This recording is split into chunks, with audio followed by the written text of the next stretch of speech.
AI agents are everywhere, automating tasks and making decisions at machine speed. But agents make mistakes. Just one rogue agent can do big damage before you even notice. Rubrik Agent Cloud is the only platform that helps you monitor agents, set guardrails, and rewind mistakes, so you can unleash agents, not risk. Accelerate your AI transformation at Rubrik.com. That's RUBRIK.com. Looking for a gift that's both magical and meaningful? The Story Dream Machine is perfect for birthdays, milestones, and holidays. Each machine comes with 3 stories and even includes a white noise nightlight mode for bedtime. It's a beautiful way to introduce a new generation to the stories you loved growing up. Get this magical and meaningful gift for your little one today. Available at Walmart, Target, Amazon, Costco, and LittleTykes.com. Bring story time to life with the Story Dream Machine. Welcome to Critical Hit, a Major Spoilers TTRPG podcast. It's been a long time since we've done this intro. Thank you for downloading and checking us out this week. We've been doing a lot of games over the years, and one of the things that keeps coming back again and again and again is, when is Rodrigo going to GM another game for us? And the answer is right frickin' now. Get your D20s out, because this is your lucky day. You're going to roll nothing but D20s. And you'll roll double D20s if you're a patron over at patreon.com/Major Spoilers, where you're hearing this episode ahead of all the other people in the world. That's right. Patreon listeners, depending on what your level are at, get to listen to this show a week ahead of everyone else. And if you are at the right level, you may hear your name mentioned in this campaign.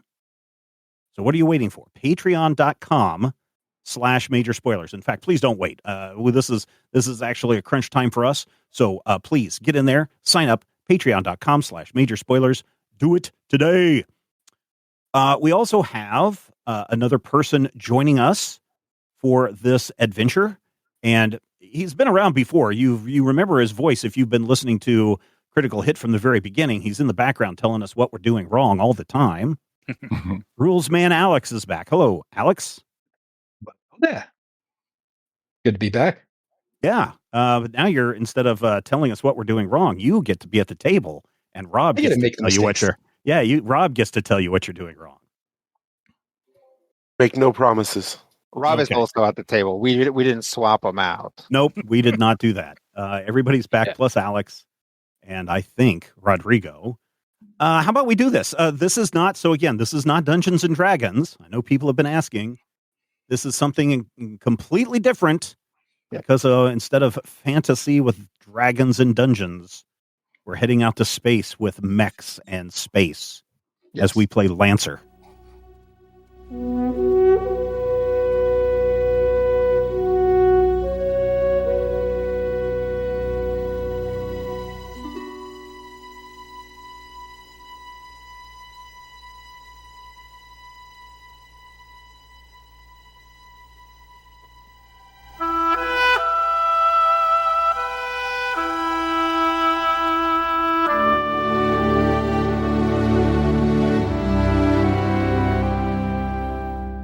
The story of our planet.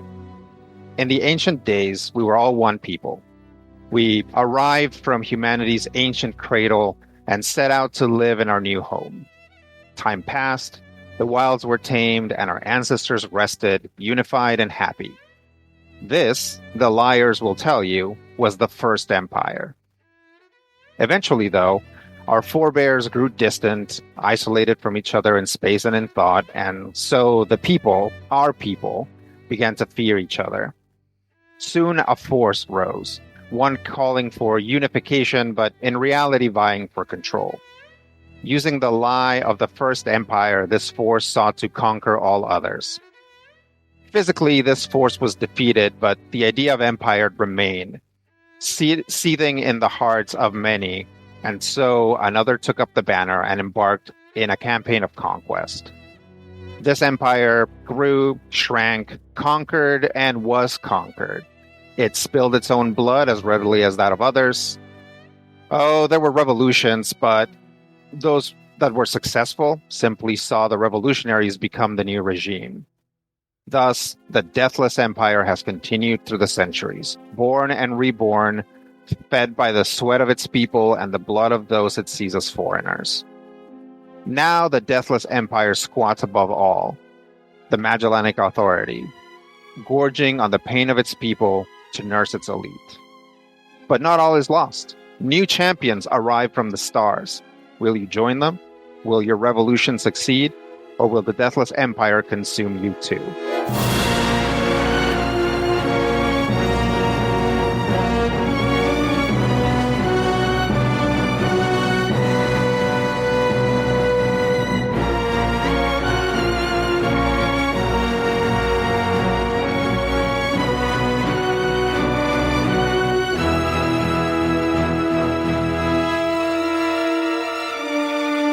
So, let's take a moment and imagine some stuff.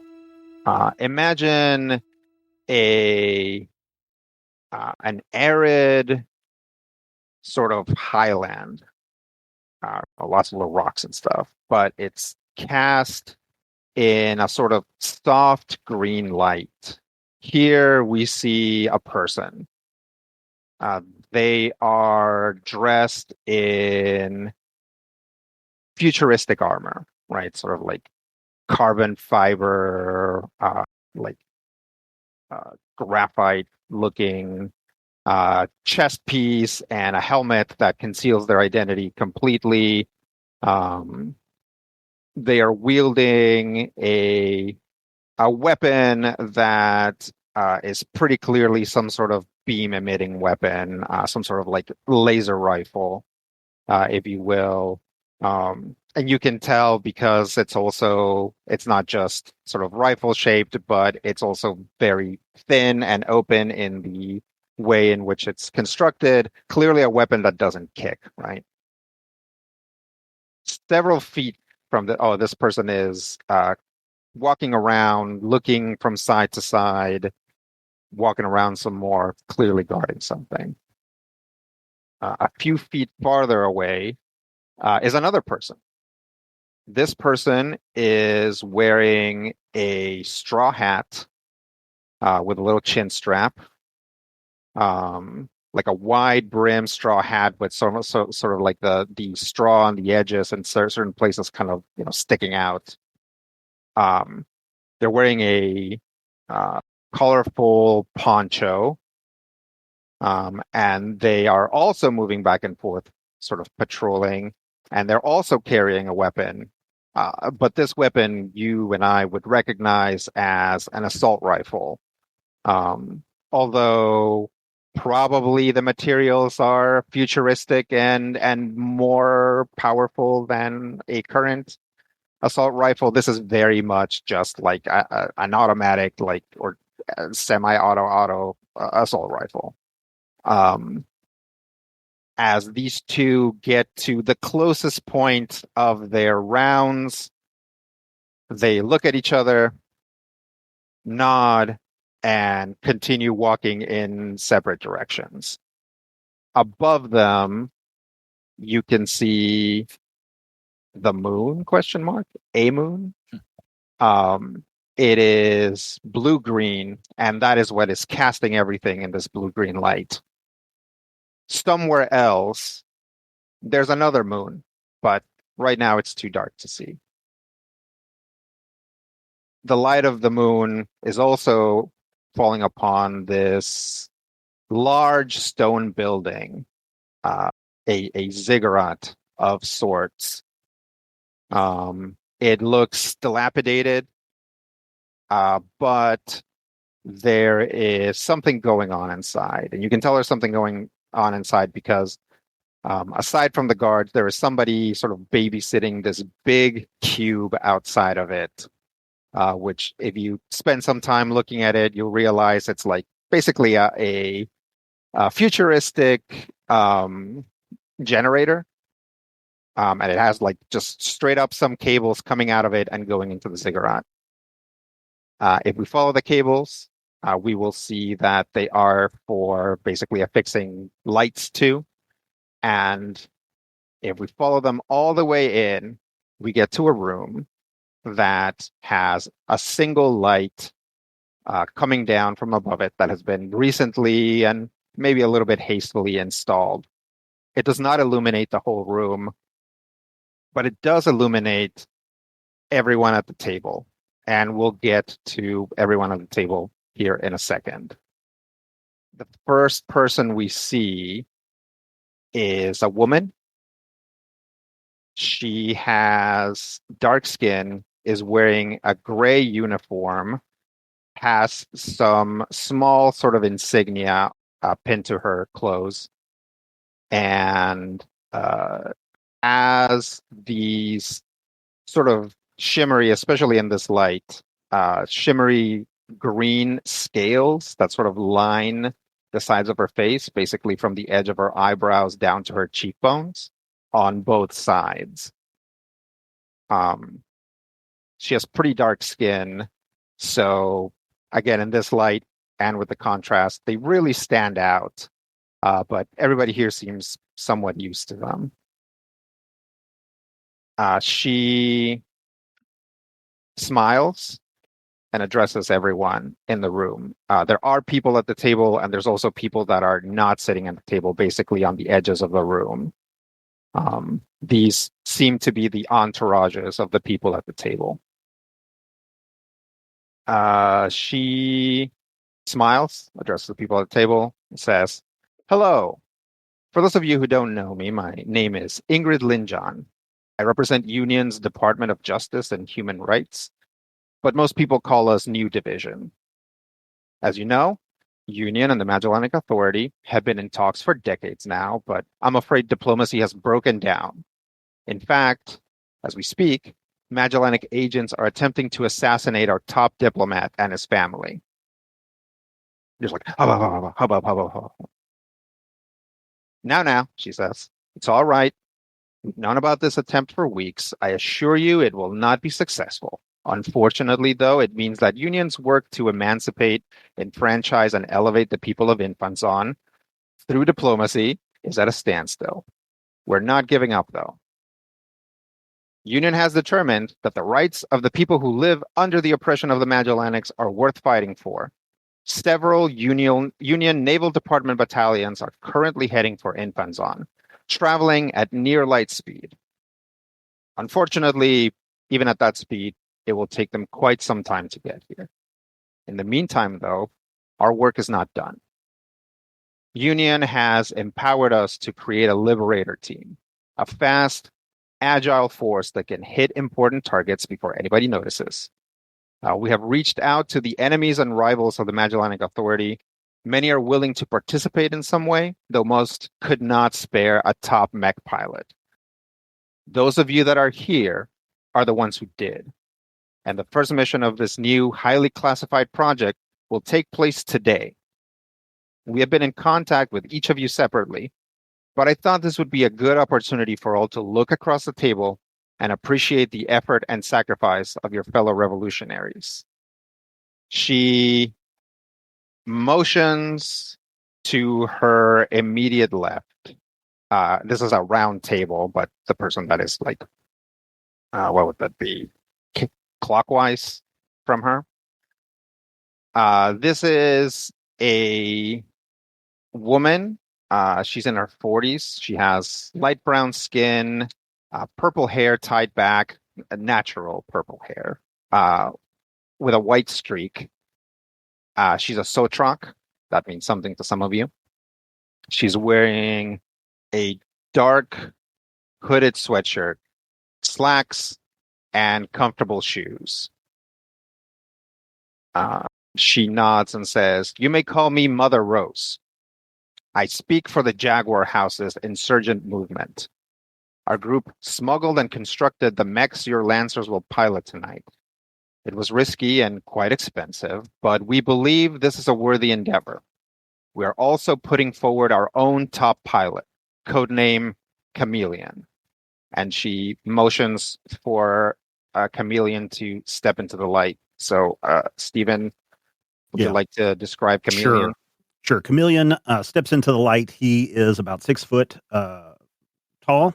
He's got tanned and olive complexion skin, brown eyes, black hair. He is thin, but not undernourished, but also not a quarterback. His eyes are kind of gaunt, and his face is gaunt, and his eyes are somewhat sunken. He is. I'm guessing we're wearing our. You're wearing your hard suits. Hard suits. So he is dressed all in black. And his jumpsuit, his pilot jumpsuit, has these cooling pipings running all up and down them that you can see. He's got a leather helmet strapped on, and it's got he does have under his arm a hard helmet with a flip down visor. His respirator, his breathing respirator, is attached to his pilot suit, but it can snap on to his helmet. He does have a gun on his side holster, and he kind of looks around and nods quietly to everyone. Next up is another woman. This one also in her late 40s, maybe closer to 50. She has pale skin. She's a Guatner. Something some of you. Strawberry blonde, power bun with a gold clip, and a business suit. But this is like a future business suit with like a weird cut and possibly made of materials that are unknown to us today, and certainly unknown to plebeians. She looks stern, gives a nod, and says, "I am Bexu Kel. I am a casting guild executive and producer for some of the most popular mech-based shows on the planet. At great personal risk and expense, I have been cultivating a small revolutionary group within our pilot program, known colloquially as the Crunch Corps. Today, I am here as a means to take the Magellanics down a peg. As such, I would like to present the pride of the Crunch Corps, if such a thing is possible. A skilled pilot and performer nicknamed Impact by those who follow his exploits." And she motions for Impact to step forward into the light. Impact is broad-shouldered, thick through the chest, thick through the midsection. Not hugely large, but definitely tall, about 6'4", 6'10", given his mohawk, which is bright red and stands up in a way that doesn't seem particularly possible. Again, probably something that we don't understand today. Yeah. Future Joe. He's wearing his hard suit, which, if you've ever seen any of the various Crunch Corps productions, the END or anything, you may be familiar with these generic suits, almost like the traditional no theater, the people in the background wearing the black suits. It is sort of a grayish carbon black armor, does have the Crunch Corps logo, but his is scarred and battered and beaten, and it looks like it has literally fallen from orbit, and yet it doesn't seem to have broken. Oddly enough, his helmet, which is under his arm, has a shiny, kind of silvery, iridescent, and very new-looking visor. So when you put it on, you have the image of just this gray, beaten creature with the glowing face. His skin is tannish to brownish. He has black eyes. And when he smiles just a little bit, you see what seems to be silver, possibly steel, across all of his teeth. And you might even get a glimpse of circuitry. He doesn't say anything, just gives a sort of a jaunty salute. Next to the Crunch Corps lady is a man. He's in his 30s. He has light brown skin, well-kept hair and goatee, future tweed jacket, and a future bow tie. And yeah, he's a little on the chunky side. Like, he's not like super fit. But he says, "Hello, I am Ball Von Roy. I represent a coalition of professors and staff with that most hallowed place of learning, La Cortesina. I'm not in charge, of course. It's quite the ad hoc confederation. I'm acting more as a primus inter pares, a factotum, if you will. But you don't care about me. Allow me to present our champion, a sharp mind and sharper pilot who goes by the nom de guerre, Dr. Bees. At which point he motions for Dr. Bees to step into the light. Yes, Dr. Bees will step forward. He looks like a futuristic beekeeper as he takes off his helmet. See an auburn-haired, blue-eyed man who's never seen the sun in the last few years with as pale as this man is. Quite tall, 6'3", 6'4", very scrawny, sharp look to his eyes, just takes everything in and gives a quick nod. The energy moves on to the next person. This is a man in his 60s, maybe older. Has very sun-damaged skin. Absolutely wild eyebrows.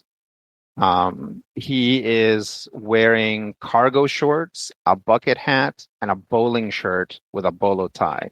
And to be clear, none of these are like future cargo shorts and a future bucket hat. These are like what we would see today if someone decided to basically blow up a closet and just wear whatever fell on them, it seems. Although it seems very intentional. He says, hello, all. I am Jim Mills. I represent the Free Pyolimian Ambulatory Coalition, although you all just know us as the Pyolimians. We secured this location, and I'm sure you passed some of our guards on the way in. We're also providing you with an upstanding young man, audacious pilot, ferocious warrior, and middling cook. This is Tucson. And he motions for Tucson to step forward. Well, it appears that a piece of the wall steps forward. Following the pattern, Tucson is also fairly tall at 6'4". He is incredibly athletic. His eyes, hair are both brown, and he is wearing a bit of a Hawaiian shirt over the top of his sort of skin-tight suit, almost a still suit type looking thing. And you might notice that there are some jetpack controls at his wrist, and the jetpack itself is sticking out underneath the Hawaiian shirt. He has a pistol at his hip, and he just says, howdy. This brings us back around to Ingrid, the lady from Union. And she says, and Union's new division will be providing staff once we secure our facilities. But we also have a pilot we are bringing to the roster. He is a well-regarded researcher, able field analyst, and a solid pilot. Bandwidth? And she motions for Bandwidth to step forward. Brian, would you like to describe him? Yeah, Bandwidth steps forward into the light. He's also a fairly tall person. I guess it's a common trait amongst pilots. Has a pretty narrow features, fairly prominent nose, although not one necessarily that sticks out so far, but just like a highbrow nose.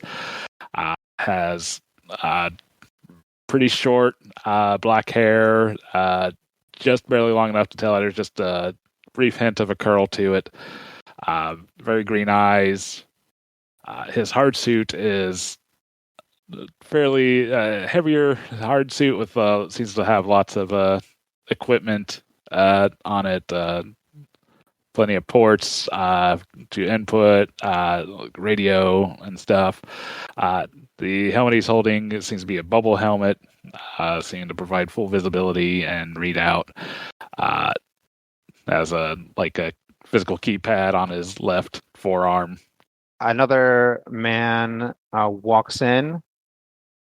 This man is not very tall, but has kind of a big aura. Not visibly, just sort of an attitude. He has light brown skin, thick unibrow, and a buzz cut and a short crop beard. He is also wearing a hard suit. It's actually similar to the guards that we described earlier. Just kind of a light breastplate with like graphite carbon fiber stuff underneath. He walks in and nods at Ingrid, who says, "All right, well, the mission's about to begin. In the meantime, those of us who will remain here, we can discuss the current mission and future missions. But pilots, if you would follow our man here." And he nods and just turns his back on you and starts walking. All right in the pace, following behind. Yeah. Everybody else follow? Yeah, I'll follow last. Yep, I'll follow. All right. As you follow him, again, moving through this kind of stone ruin,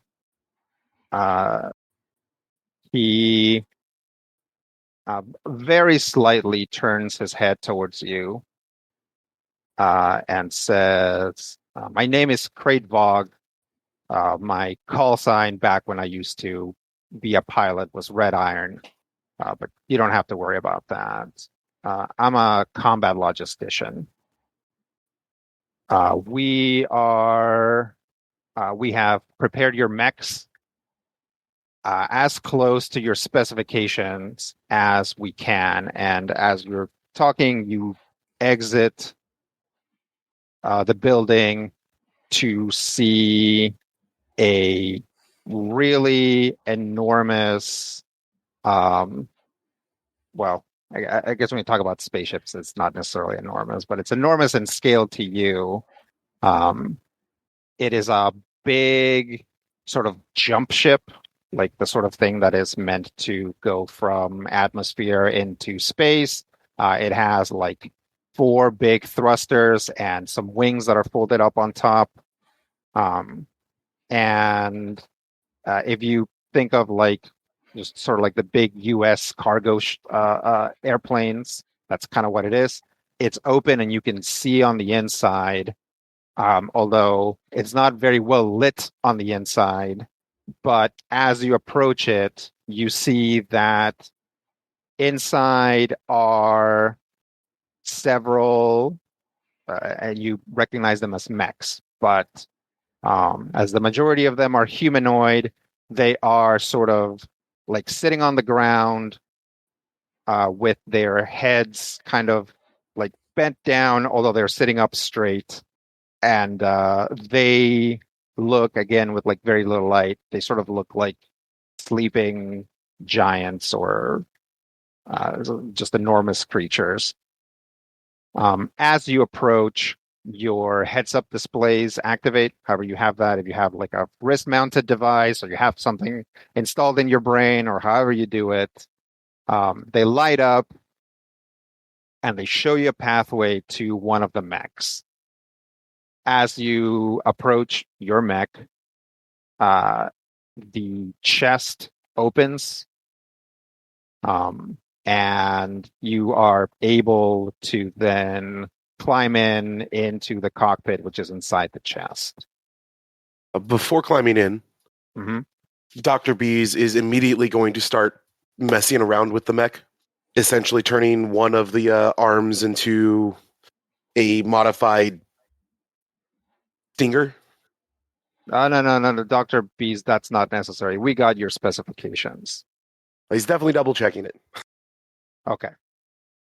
Meh, they got it pretty close. I mean, you basically sent this to them. Like, they may not have been able to replicate it.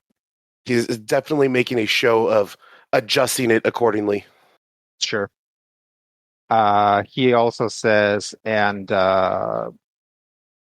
bandwidth, we managed to push the license through, so your marker light setup should also be functional. Thanks. Excellent. You guys notice that there's actually 6 mechs in here. Even though there's only 5 of you. Red Iron does not get into a mech. He goes forward and walks through a door into presumably the cockpit. As you guys are able to climb into your mechs and probably start making adjustments inside as well. These mechs are definitely on the inside, very cobbled together. No two monitors are the same size. No, like if you have the default, unless you decide that you want to do something different, is basically if you think about sitting on a chair and there were like basically two grips set up the way that you want them, which are simultaneously sort of like back and forwardy levers, and also have like buttons and like haptic devices for your fingers if that's what you're into. If you have something more advanced, like some other sort of interface, these mechs do not have that. You have to manipulate them by hand. The hatch to the thing closest, the thrusters start up, and you guys can feel that you're moving up and then forward, and then pick up speed very quickly. Oh, here we go. You hear Red Iron over the comms. He says, 30 years ago, during negotiations, the Magellanics requested that Union help them terraform their moon Ingrata. Union provided methods, materials, and experts, but the Magellanics declined Union's experts. They wanted to do it themselves. Well, they botched it. That's why your moon looks like that now. Some of you might be old enough to remember what it used to look like. And I think only Dr. Bees is old enough for that. So, Rob, if you want, your character remembers when the moon used to be like, like silvery, bluish, even though now it looks like blue-green soup. In any case, installations were built as part of the terraforming process. Today, we are going to reclaim those installations. We have detected large objects moving around the surface, so you should all be ready to defend yourselves and defend Bisk. He is an outstanding scientist, but not a fully certified combat pilot. Your mission is to get Bisk to the main installation safely, where he can re-engage the NHP that runs it, a Typhon-class NHP called Melvin. Any questions? Do we know what we might be encountering? We're not sure, but we think that Melvin has access to the printers. So if, as we fear, Melvin is undergoing a cascade, and Bisk can talk more about that if he wants, he may be creating or manipulating some sort of hostile defense system. So that is why we need, fully armed and armored cavalry to take this over. Bisk says, yes, of course, we don't want to harm Melvin. He was basically abandoned there and is probably either dormant or cascading. So he has gone through a lot of suffering, and we don't want to add to it. So when we get to where Melvin is, please let me handle it. Understood. Is there any expected Magellanic authority presence on the moon? No, the Magellanics have basically abandoned this project and seem content to mess with the planet. They don't have much of a space presence except for their satellite attack system, which we have ways of knocking out temporarily. So we shouldn't be attacked even with land-to-air missiles or anything like that. All right. You guys, sure enough, you notice that you just keep climbing and climbing and climbing until whatever jitter was caused by flying through the atmosphere basically goes away. It's worth pointing out that, people from Infanzon don't travel around space. So for all but one of you, this is the first time you've been outside of the planet. So you should think about how your character feels. Like, they didn't know this ahead of time. Like, suddenly being informed that they're going to have to go fight on the moon, on one of the moons. It kind of gets quiet as you guys are messing with your instruments and getting everything combat ready.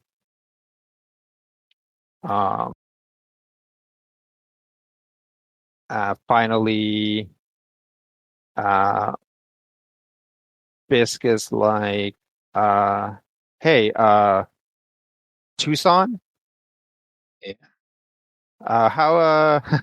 How do you get the code name Tucson? Oh, well, my folk, we have some pretty good records from back in Cradle. And so we named our walker after some kind of regional authority back on Cradle. It was Phoenix. And so I took the name of another sort of smaller authority in the area, so I chose Tucson. Oh, wow. That's very interesting. Yeah, it seemed to have some kind of great repository of decommissioned walkers or some such there. They called it the Boneyard. Oh, fascinating. Things just kind of get quiet again. At some point, basically all of your instruments go nuts, like all of your sensors. Just like all of your like oscilloscopes and Geiger counters and stuff just flip out for about almost a full second. And then start reading out normal again. That ain't good. Did you guys get that? Yes. Oh, Abysk says, that's, we just passed the magnetic shadow of Perfidia. That's the other moon. Okay. Yeah, I heard that could cause it causes all kinds of electromagnetic disturbances as it passes, and it moves very fast, and I think we're literally using it right now to not trip any of their sensors. They shouldn't be able to sense us on the other side of Perfidia. Smart. That's what I was just going to ask. Yeah, we've these guys have been planning this for a long time. They just didn't have enough of a lead time to get you guys an actual combat pilot who is also an NHP expert, but we'll make do. Yeah. Often have to. You begin, some time passes, you begin an approach to the moon, to Ingrata. You start again feeling the atmosphere, which then turns into like full-on turbulence. You hear Red Iron over the comms again. He says, all right, we are approaching the launch window. When you are ready, please sound off in numerical order and give us some sort of affirmative so we can launch you. And it'll be to you, pilots. Chameleon snaps on his breathing apparatus. Make sure that all the switches and lights in the cockpit are up. There's a yellow one. That one's okay. There's a red one. He bangs the side of the module and it turns green. Double knock Chameleon. Affirmative. Ready to go. You hear the unmistakable sound of a diesel engine coming into play, and hear over the comms, 01 Tucson, let the hunt begin. After some sweeps and beeps, here bandwidth cut in, CO2 bandwidth, all systems looking good, ready to go. 03 impact. rough and ready. Prepare for light speed. Last few switches flip on. A low buzzing hum. 04, Dr. Bees. Let's get this over with. USB SP601 BISC. Let's go. And the entire side of the plane that your mechs are on detaches, launching you into the air. Each one of you separately, your harnesses sprout out a bunch of a bunch of little jets, little in comparison to your mech, but they're actually pretty big, which start firing to really just slow you down below like splattering speed, but nothing less than that. You don't have a lot of control over this, so there's definitely, especially if you have a particularly weirdly shaped mech, definitely have a few moments of just like spinning as like essentially you catch some spin and the thrusters are too busy keeping you slowed down to stop the spin until you manage to sort of right yourself. And a significant distance from the ground, they basically fully melt down and the entire harness just bursts open, putting your mech in free fall for the last several feet. Chameleon, what does your mech look like and how does it land? Oh, so this looks like it was put together with a bunch of spare parts from a junkyard. It looks like a repurposed backhoe. But a couple of interesting things about it, up on the main sensor cluster, it's just basically a smoked visor that has two protuberances on the side. It has 4 arms. Each of the arms have 2 forward-facing fingers and 2 backward-facing fingers. And then the legs also have 2 forward toes and 2 backward-facing toes. The color scheme of this thing is not technically camouflage, but it is like whatever the panel was when it was put together. So there's green and brown and gray and different shades of green and brown throughout it. And on the back, there looks to be like a long rod of some kind. And then spray painted on the back that Chameleon did not see earlier. It's spray painted tank rules, and there's a smiley face with devil horns on it. Nice. And how does the mech land? It lands kind of like in an action ready pose. Like it's 2 of its hands are facing forward. It lands with the right leg back, the left leg forward, and comes to a crouch. And the other 2 arms are pulled in tight to the body. Nice. Tucson, what does your mech look like and how does it land? So there seems to have been some mistake, as what looks very much just like a front-end loader tractor cockpit, and including the front blade just lands. There's a smoke or a billow of smoke coming out of the smokestack, and it starts moving forward on tractor wheels. But as it does, or tractor tracks, as it moves forward, the front blade lifts up. It seems to be on an arm, and the towing behind it is some plows of various types. They also seem to be arms, and they like move into position as it starts driving forward and kind of lifts up out of the muck.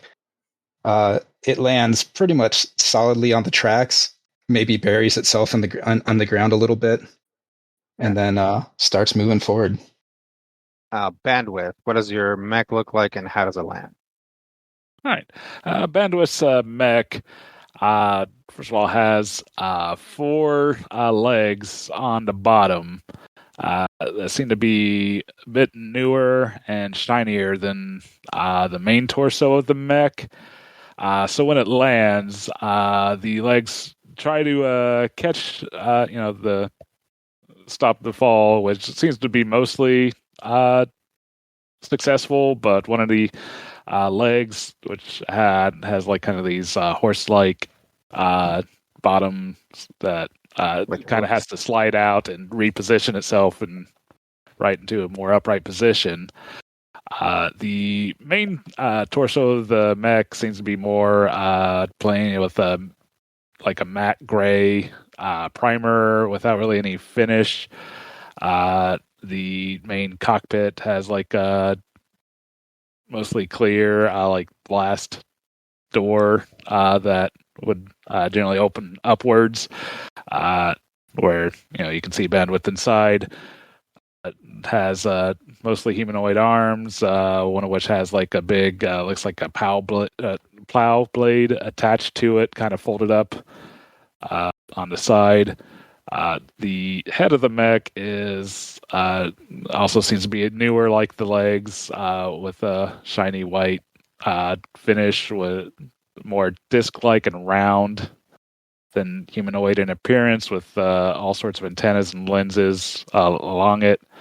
There also seems to be some launcher boxes mounted onto the back of the robot as well. All right. And Dr. Bees, what does your... Wait, did I skip? I skipped Impact. Impact, what does your mech look like, and how does it land? Sure. Impact's mech looks essentially humanoid.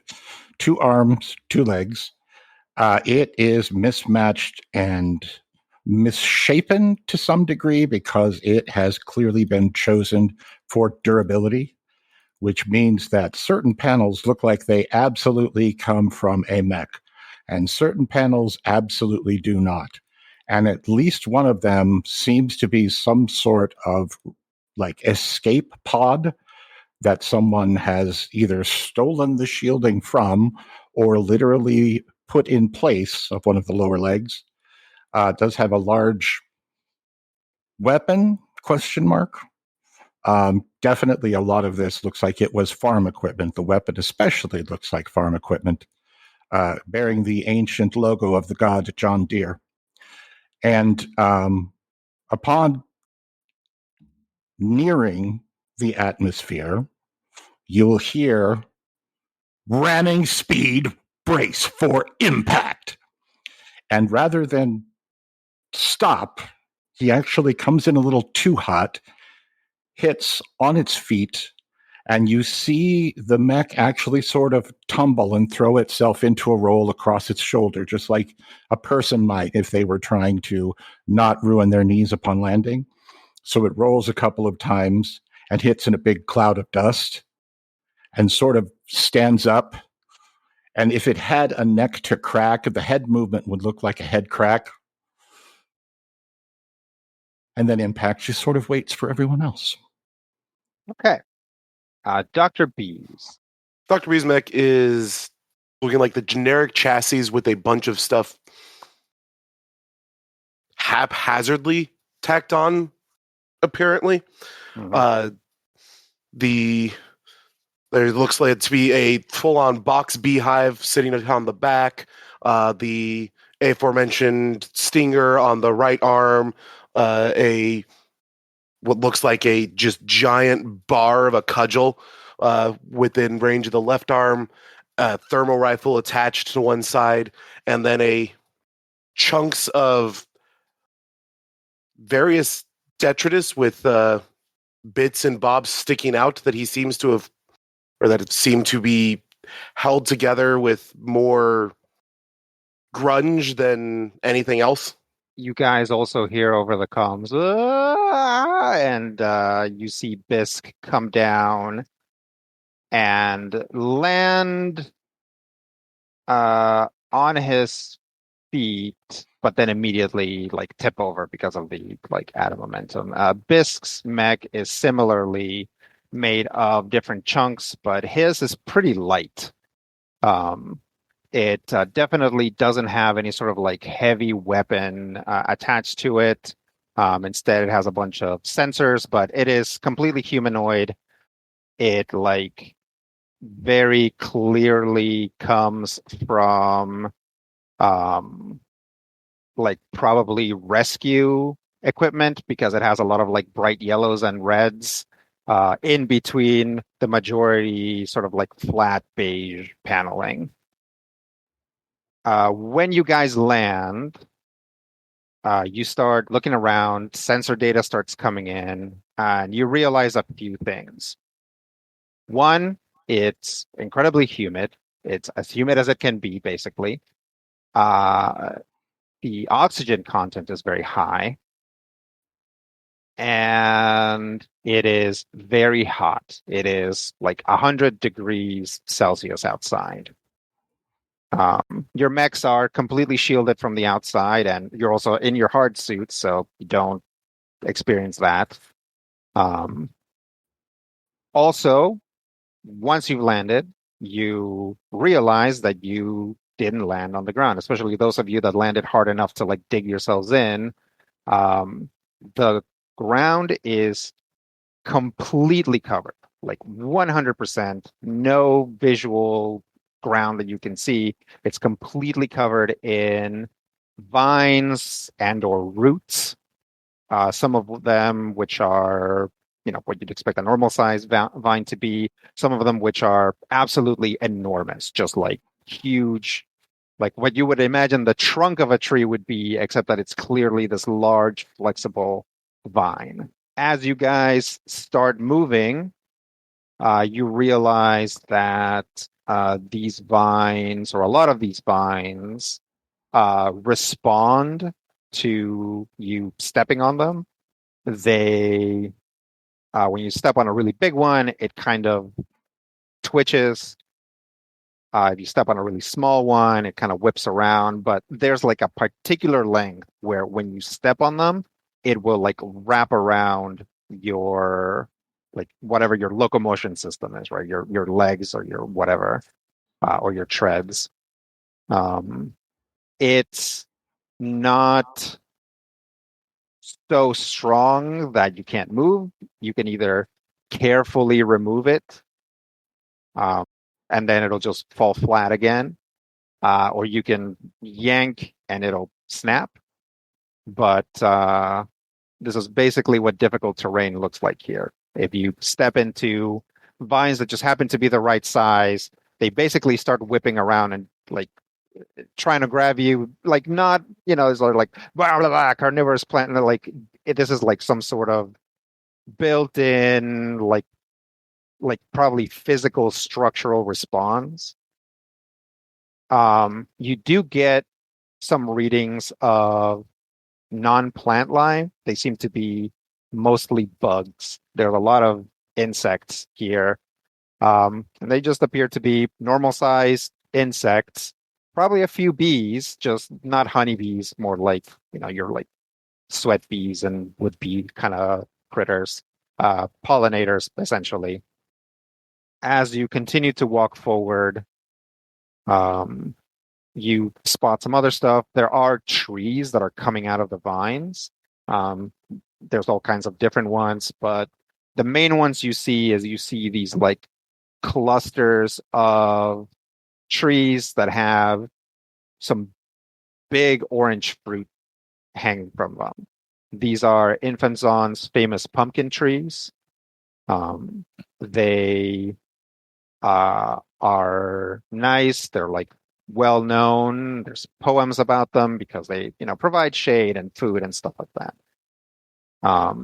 So clearly some like local species were tried to be incorporated here.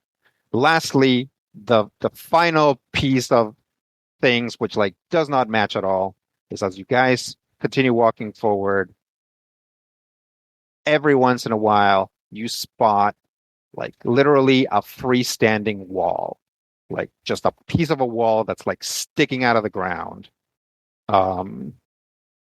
Usually with like a bunch of vines wrapped around its base. Sometimes you will see like what appears to be like a corner of a building, and you can like, as you approach it, you're like seeing the inside. They just built two walls that are attached together and attached to nothing else other than, some sort of base. And these are just randomly scattered around. That's just poor planning. Okay, do we have a bearing? Yes, you, over the comms, Here, Red Iron this time, fainter and scratchier. He says, "Come in, pilots. Come in." Acknowledge. Yes. We'll be providing some amount of data and logistics for you up here. We have a general site where we expect this is, putting it into your or sending it to you now. And sure enough, you see again over your heads-up display. This time, you're all wearing helmets. So again, unless you have some sort of like internal device that displays that into like your retina or something on your helmet, you will see this pathway. And it kind of leads into this valley ? Because it also seems to be made out of plants. And it like kind of dips down as well. So it's in the center of that valley then? Bisk is like, I think so. That was that's what the original plans had, but even that in the original plans, when you're terraforming a planet, you have to make constant decisions, move things, put things somewhere else. So it might not be exactly there, but that's probably the best place to start looking. All right. Good. All right. So you all right there, Bisk? Yeah, so far so good. And you see his mech, and it like reaches down and like pulls out a like quote unquote little mech pistol, but it's a mech sized pistol, so it's like the size of a coupe, but small in comparison to. That's probably too big. It's the size of a smart car. He's like, yeah, I'm ready. Okay. Yeah, stick in the middle of us, and we'll proceed there. I'll be turning on like my scanners and everything to alert for any sort of larger fauna or any sort of technological pings that I may get. To make this, try to give us any sort of forewarning. Okay. Right, I'll take point. You'll take a point? Okay. Yeah. You guys get into a marching order? I'll probably take left flank. Yeah, I'll take the rear. Yeah. We right flank. Okay. So you guys kind of box Bisk in? Yeah, I actually probably will stay close to Bisk just in case. Sure. For now, so box him in, and I'll just sort of do the thing. You guys, especially those of you that are like kind of extending your sensors to get as much as possible, get a sudden like proximity alert as something very fast flies overhead and drops something right in front of you, which immediately detonates. You don't get a good look at the thing, but it does have a some sort of signature. It appears to be a drone. And as you're sort of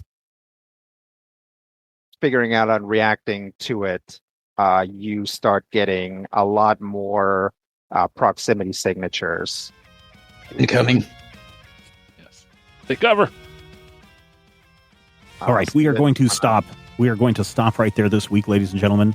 Hopefully you've been introduced to the characters in the situation. Combat is really interesting and really fun. You're going to have to tune in next time in order to find out what is going on in our game of Lancer. Rodrigo, what are we calling this game besides Lancer? It's Lancer Moon Generation. Moon Generation. All right, ladies and gentlemen, write it down. Download the imagery off of majorspoilers.com. Send it to your mom.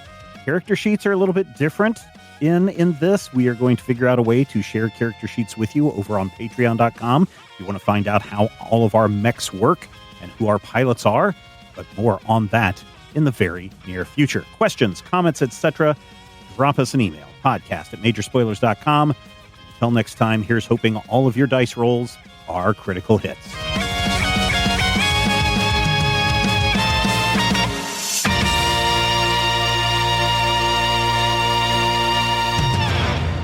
This podcast is copyright 2025 by Major Spoilers Entertainment, LLC.